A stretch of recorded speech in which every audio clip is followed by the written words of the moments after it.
Hey my dear beautiful souls, welcome back to my channel Arcana Studio 777. Okay, ഈ ഒരു time നമുക്ക് Angeles എന്ത് message ആണ് നിങ്ങളുടെ റിലേഷൻഷിപ്പിന് വേണ്ടിയിട്ട് നിങ്ങളുടെ എല്ലാ എനർജിക്ക് വേണ്ടി നൽകുന്നത് നോക്കാം.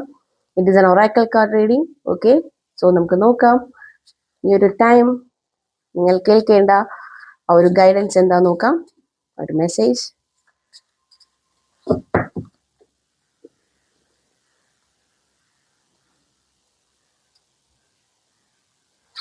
ഓക്കെ, ഒരു കാർഡ് കൂടി എടുക്കാം ഒരു ക്ലാരിഫിക്കേഷന് വേണ്ടിയിട്ട്. യെസ്, ഈ ഒരു ടൈം നിങ്ങളുടെ റിലേഷൻഷിപ്പ് എനർജിയിൽ അല്ലെങ്കിൽ ഒരു ലവ് എനർജിയിൽ yes this is your soulmate എന്നാണ് കാണുന്നത്. നിങ്ങളുടെ റിലേഷൻഷിപ്പിൽ നിങ്ങൾ സോൾമേറ്റ് ആണോ എന്നൊക്കെ നോക്കുന്നത് നിങ്ങളുടെ സോൾമേറ്റ് ആണ് എന്നാണ് പറയുന്നത്. ഒരു കാര്യം കൂടി പറയട്ടെ, ഇതൊരു ജനറിക് റീഡിംഗ് ആണ്. സോ എല്ലാവർക്കും റെസനേറ്റ് ചെയ്യണം എന്നില്ല. ഓക്കെ, നമ്മളൊരു ടോക്സിക് റിലേഷൻഷിപ്പിലൊക്കെ ആയിരുന്നിട്ട് അതൊരു സോൾമേറ്റ് ആണ് എന്ന് ഏഞ്ചൽസ് പറഞ്ഞു എന്നുള്ള രീതിയിൽ നിങ്ങൾ ചിന്തിക്കരുത്.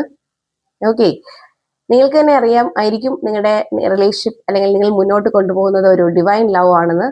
അങ്ങനെയാണ് നമുക്ക് ഫീൽ ചെയ്യുന്നുണ്ടാവുമല്ലോ, അത് നിങ്ങൾക്ക് സോൾമേറ്റ് തന്നെയാണ് എന്നുള്ള ഒരു ഗൈഡൻസ് ആണ് തരുന്നത്. സോ നെക്സ്റ്റ് മെസ്സേജ് വന്നിട്ട് എക്സ്പ്രസ് യുവർ ലവ് എന്നാണ്. നിങ്ങൾ നിങ്ങളുടെ ലവ് അല്ലെങ്കിൽ നിങ്ങളുടെ സ്നേഹം അത് എക്സ്പ്രസ് ചെയ്യുന്നതാണ്.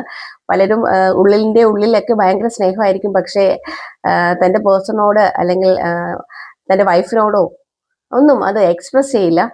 നമുക്ക് എപ്പോഴും സ്നേഹം പ്രകടിപ്പിക്കുക എന്നുള്ളതാണ്, അതിന് മാത്രമാണ് വാല്യൂ ഉള്ളത് അല്ലേ. പ്രകടിപ്പിക്കുന്ന സ്നേഹത്തിന് മാത്രമാണ് വാല്യൂ ഉള്ളത്. സോ സ്നേഹം പ്രകടിപ്പിക്കേണ്ട ഒരു വികാരമാണ്, സിൻസിയർ ആയിട്ട് അല്ലേ. ഒരു ഫേക്ക് ലവ് അല്ല ഉദ്ദേശിക്കുന്നത്, സിൻസിയർ ലവ് അത് നമ്മൾ എക്സ്പ്രസ് ചെയ്യണം. അപ്പൊ മാത്രമായിരിക്കും നമുക്ക് നമ്മുടെ പേഴ്സൺ അത് മനസ്സിലാക്കാനും അത് കൂടുതൽ എന്താ പറയാ ഊഷ്മളമായ ഒരു സ്നേഹബന്ധമാകുകയും ചെയ്യുള്ളൂ. സോ ഇന്ന് നിങ്ങൾക്ക് കിട്ടിയിരിക്കുന്ന മെസ്സേജ് ഇത് നിങ്ങളുടെ സോൾമേറ്റ് ആണെന്നും നിങ്ങളുടെ ലവ് എക്സ്പ്രസ് ചെയ്യുന്നതാണ്. സോ വളരെ നല്ലൊരു റീഡിംഗ് ആണ്. എന്താ പറയാ, ആ ഫുൾ എനർജിയിൽ ആ ഒരു റിലേഷൻഷിപ്പ് മുന്നോട്ട് കൊണ്ടുപോകൂ എന്നുള്ള ഒരു മെസ്സേജ് തന്നെയാണ്.